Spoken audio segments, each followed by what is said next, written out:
திரு சக்தி கண்ணனுடைய மகனாக நீங்கள் பிறந்தது உங்களுக்கு என்ன மாதிரியான ஒரு அனுபவத்தை கொடுக்குதுங்கிறத நீங்கள் இன்றைக்கி எங்களோட பகிர்ந்துக்கணும். சரிங்க. முதல்ல அவர் மற்றவங்களுக்கெல்லாம் ஒரு கவிஞர், எழுத்தாளர், சிந்தனையாளர், தீர்க்கதரிசி, அந்த மாதிரி எங்களை பொறுத்தவரையில் அவ்வளோ பரிமாணங்கள் இருக்குது. அவர் அப்படி ஆனதை நீங்கள் உங்கள் கண்ணில் பார்த்துருப்பீங்க. அவருடைய வளர்ச்சி ஆரம்ப காலத்திலேருந்து அவர் பொன்னர் சங்கர் கதையை எடுத்ததுலேருந்து அவர் எழுதிய கவிதைகள் இதையெல்லாம் பார்த்துருப்பீங்க. இன்றைக்கி அது பதிப்பிச்சு வெளிவந்து அவருக்கு பிற்பாடு அவருடைய பரிமாணம் இன்றைக்கி எந்த அளவுக்கு வளர்ந்து இருக்குதுங்கிறத நீங்கள் கொஞ்சம் சொல்லுங்கள். அதாவது நான் பிறந்த வருஷம் 1960ங்க. அப்பாவுக்கு கல்யாணமானது 1958. 58 அவருக்கு 30 வயசு. அவர் கவிதை அப்படிங்கிற அந்த சரஸ்வதி அவருடைய கையில் வந்தது அவருடைய 15 வயசுலேயே வந்திருக்கு. ஹைஸ்கூல் படிக்கும்போதே அவர் காளிங்கராயன் வாய்க்காலில் மிதந்துக்கிட்டு இருக்கிற மேலே மிதந்துக்கிட்டு போகும்போதே கவிதை எழுதிட்டு போகிறவர். பாரதியாரால் ரொம்ப ஈர்க்கப்பட்டவர். அப்புறம் பல இன்னல்களுக்கு இடையில் எங்கள் ஊரினுடைய முதல் கிராஜுவேட் பிகாம் படித்தார். கிராஜுவேட் ஆகி எங்கே படித்தாருங்க? அவர் பிகாம் படித்தது மதுரை அமெரிக்கன் காலேஜில். அப்போல்லாம் ப்ரீ யூனிவர்சிட்டின்னு இருந்தது. அந்த யூனிவர்சிட்டி படித்தது மெஜ்ரா காலேஜில். அதுக்கப்புறம் அவருடைய இது பார்த்திங்கன்னா போக்கு பார்த்திங்கன்னா அவர் கவர்மெண்ட் ஜாபில் ஜாயின் பண்ணி கோஆப்ரேட்டிவ் டிபார்ட்மெண்ட்டில் கூட்டுறவு தணிக்கையாளராக இருந்தார். அப்போது இது பொள்ளாச்சி மகாலிங்கம் அவங்க பார்சல் சர்வீஸ் ஆரம்பிக்கணுங்கிற எண்ணத்தில் 1962 எனக்கு 2 வயசு அப்போ இந்த மாதிரி நம்ம இனத்தில் இருக்கக்கூடிய ஒரு நபர் வேணும் அப்படின்னு சொல்லி அப்பாவை தேடி பிடிச்சி நீங்கள் தான் இந்த புதுசாக தொடங்குகிற ஏபிடி பார்சல் சர்வீஸுங்கிற நிறுவனத்துக்கு ஒரு பங்கு அளிக்கணும் அப்படின்னு சொல்லி 2 லாரியோட ஆரம்பித்தாங்க.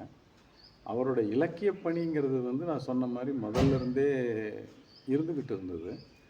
அவர் சேலத்தில் துணைப்பதிவாளராக இருந்துட்டு அப்புறம் கோயம்புத்தூர் வந்துட்டார் ஏபிடி பார்சல் சர்வீஸ் ஆரம்பிக்கிறதுக்கு. அப்படி ஆரம்பித்த ஏபிடி பார்சல் சர்வீஸில் இருந்துக்கிட்டே அவருடைய இலக்கிய பயணம் தொடர்ந்துக்கிட்டே இருந்தது. என்னோட நினைவுக்கு தெரிஞ்சு அவரோட தமிழ் இலக்கியம் அப்படிங்கிறது முதல்ல சரியாக சொல்லணும்னா எனக்கு சரியாக நினைவு இல்லைங்க. ஒரு 6 வயசு இருக்கும். 1966 தமிழ் எழுத்தாளர் மன்றம்னு சொல்லிட்டு கோயம்புத்தூரில் ஆரம்பிக்கிறார். அந்த தமிழ் எழுத்தாளர் மன்றத்திலேருந்து அவர் எழுத்தாளர்களையெல்லாம் ஒன்று கூட்டி அப்பப்போ கவியரங்கம் நடத்துறது, கலந்துரையாடல் நடத்துறது, இதெல்லாம் பண்ணிக்கிட்டு இருந்தார் இவரோட தலைமையில். எனக்கு கூட இருந்தவங்கெல்லாம் எனக்கு ஞாபகம் இல்லை. அப்புறம் எழுக கவிஞ அப்படின்னு சொல்லிட்டு முதல் புக்கு போடுறார். அந்த பிரதி இப்போ எனக்கு கிடைக்குமான்னு எனக்கு சந்தேகம். 1966. அதுக்கப்புறம் என்ன பண்ணுறாரு, கூட்டுறவு தணிக்கைன்னு சொல்லிட்டு ஆடிட்டிங்காக தமிழில் ஒரு தணிக்கை புஸ்தகம் ஒன்று போடுறாரு. அது இன்றைக்கும் நம்ம தமிழ்நாடு கூட்டுறவுத்துறை ராம இன்ஸ்டியூட்கள் எல்லாம் இன்றைக்கும் அது பாடமாக இருக்குங்க. இதுக்கப்புறம்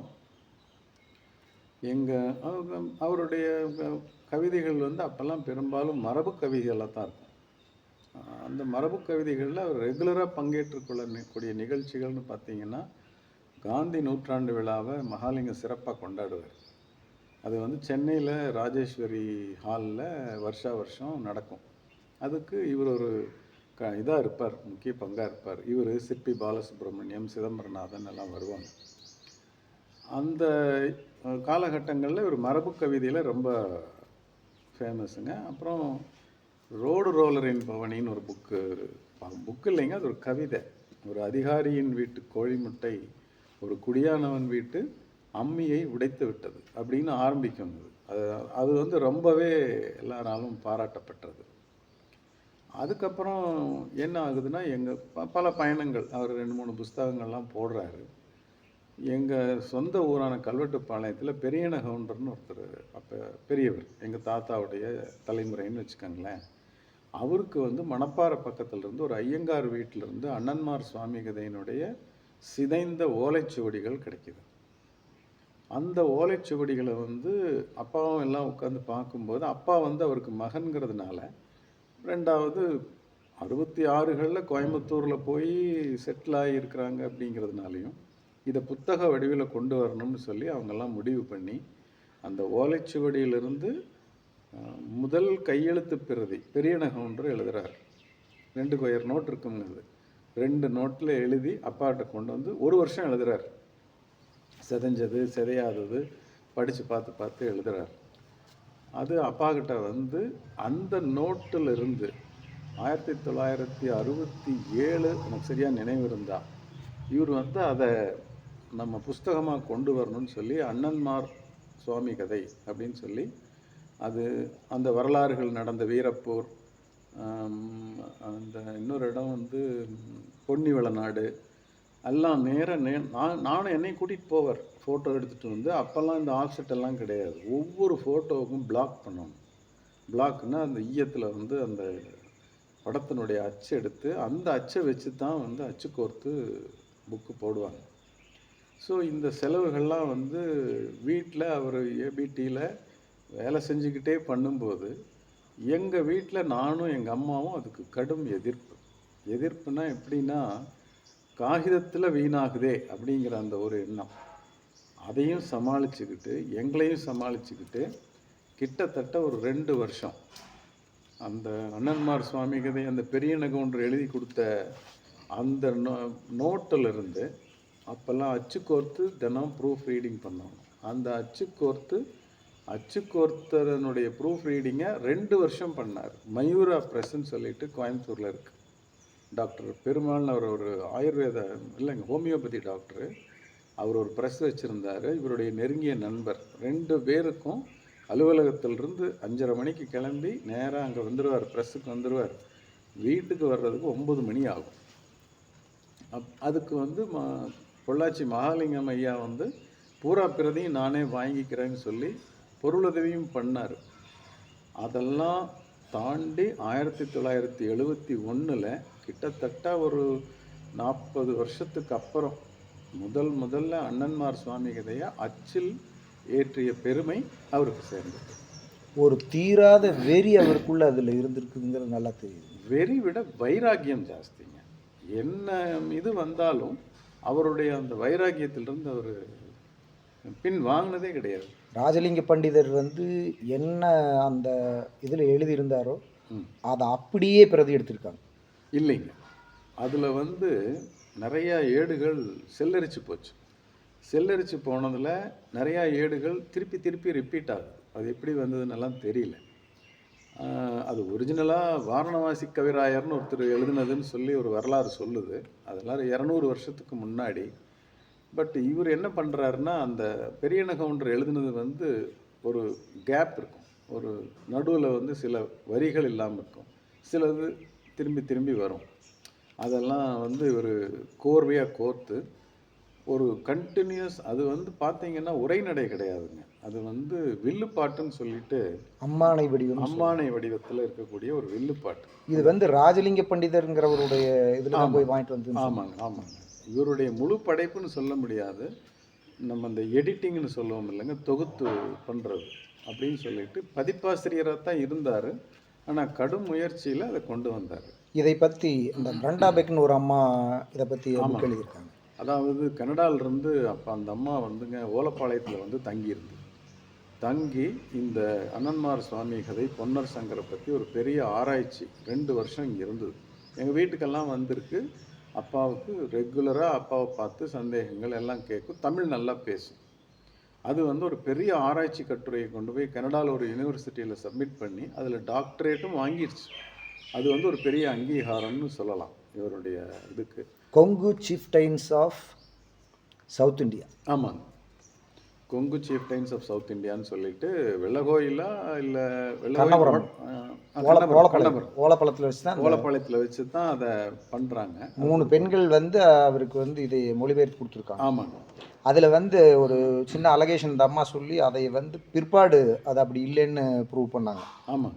தன்னுடைய குலதெய்வங்கிறதுனால இவர் வந்து இதில் சம்மந்தமில்லாத விஷயங்கள் எல்லாம் ஆட் பண்ணியிருக்காருங்கிற மாதிரி சொன்னாங்க. அதை மறுத்து ஒரு ஒரு அறிஞர் ஒருத்தர் வந்து அதுக்கப்புறம் பல 9 பதிப்பு வந்துருச்சுங்க. இன்றைய தேதி வரைக்கும் 9வது பதிப்பு வெளியில் வந்திருக்கு. 1971 இன்றைய தேதி வரைக்கும் 9 பதிப்புகள் அண்ணன்மார் சுவாமி கதை வந்திருக்கு. இன்னைக்கு வரைக்கும் அதற்கு விமர்சிக்கிறவங்க இருக்கிறாங்க, எதிர்ப்பாளர்கள் இருக்காங்க. சில பேர் வந்து இது வந்து மொத்தமாக இது வந்து ஒரு ஃப்ராடு அப்படின்னு சொல்கிறவங்களும் இருக்கிறாங்க. பட் எல்லாத்தையும் தாண்டி இன்னொரு விஷயம் சொல்லணும் அப்படின்னா, நம்ம பொன்னிவள நாடு அப்படிங்கிற அந்த பகுதியில் நம்ம என்ஆர் திருவேங்கடம் சொல்லிட்டு பழைய எம்எல்ஏங்க, கோபி எம்எல்ஏ, அவர் வந்து அதனுடைய அந்த சொத்துக்கள் பராமரிப்புக்காக ரொம்ப வருஷத்துக்கு முன்னாடி ஒரு ட்ரஸ்ட் ஒன்று அரேஞ்ச் பண்ணுறார். அந்த ட்ரஸ்ட்டில் அங்கே இருக்கிற உடையார்களை எல்லாம் ஒரு அங்கீகாரம் வேணும்னு ஒரு நபர் அவங்களையும் ஒரு ட்ரஸ்டியாக போட்டுறார். போட்டதுக்கப்புறம் பல ஆண்டுகள் இவங்க அங்கே போகாமல் இருந்தாங்களா என்னன்னு தெரியல, அது எல்லாமே தங்களுது தான் அப்படின்னு அந்த உடையார்கள் எல்லாம் ஒரு ஸ்டாண்ட் எடுத்துங்க, பொன்னர் சங்கரையே நாங்கள் தான் வந்து பஞ்சத்திலிருந்து தத்தெடுத்து வளர்த்தோம் அப்படிங்கிற மாதிரியெல்லாம் சில வடிவங்களில் பப்ளிக் பண்ண ஆரம்பித்த உடனே பல்லடத்தில் எனக்கு அவர் பேர் தெரியலைங்க, ஒரு நல்ல வழக்கறிஞர் அவர் வந்து வழக்கு போட்டு அது இங்கே நடந்து ஹைகோர்ட்டில் நடந்து சுப்ரீம் கோர்ட்டில் போய் தீர்ப்பாகும்போது அதுக்கு என்ன ப்ரூஃப் அப்படின்னு கேட்கும்போது 1971 சக்தி கனல் போட்ட அண்ணன்மார் சுவாமி கதை தான் சைட்டேஷன்னு சொல்லி கோர்ட்டும் எடுத்துக்கிச்சு. அதை இப்போ கூட அப்பா இறந்ததுக்கு வந்தவர் எனக்கு ஒரு பதிப்பு வேணும்னு வாங்கிட்டு போனார். இதெல்லாம் எப்படின்னாங்க, இது ஒரு பெரிய ஒரு பயணம். அந்த பயணத்தில் ஆரம்பத்தில் நாங்கள்லாம் ரொம்ப அதுக்கு எதிர்ப்பாக தான் இருந்தோமா ஒழிய, ஒரு சமீப காலத்தில் ஒரு 10 வருஷத்துக்கு முன்னாடி வரைக்கும் நாங்கள் வந்து அதில் அவ்வளவு ஈடுபாடு கிடையாது. அவர் கலைத்துறை இதெல்லாம் கவிதையெல்லாம் எழுதுவார், அது ஒரு தனி டைம் ஒதுக்கிக்குவார். எங்ககிட்ட வந்து அது பெருசாக கலந்துக்க மாட்டார்.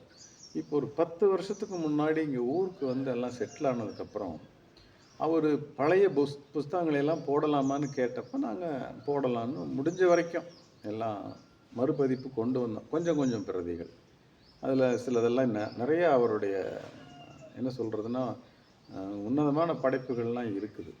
அந்த படைப்புகள் முடிஞ்ச வரைக்கும் திருப்பியும் எடுத்துகிட்டு வந்துடலாம் அப்படின்னு சொல்லிங்கிற முயற்சியில் இருக்கும் பொழுது ஒரு சின்ன ஒரு உடல்நல குறைவில் ஆஸ்பத்திரியில் அவர் அனுமதிக்கப்பட்டு வெளியில் வர்ற நேரத்தில் ஒரு தவறுதலாக கீழே விழுந்து இடுப்பு எலும்பும் மண்டை தலையிலையும் அடிபட்டு ஒரு 10 நாள் இருந்தாருங்க.